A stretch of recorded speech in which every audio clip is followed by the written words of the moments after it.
Мен нөмірі 23 мектептің 4 А сынып оқушысы Жетенова Іңкәр Еркін қызымын. Мен сабақта үздік оқушымын. Бос уақытта көптеген әдеби кітаптар оқумен айналысамын.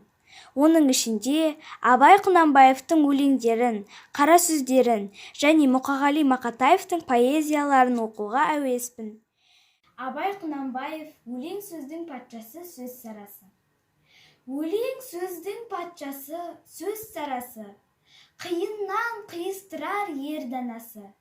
Тілге жеңіл, жүрекке жылы тиіп, теп-тегіс жұмыр келсін айналасы.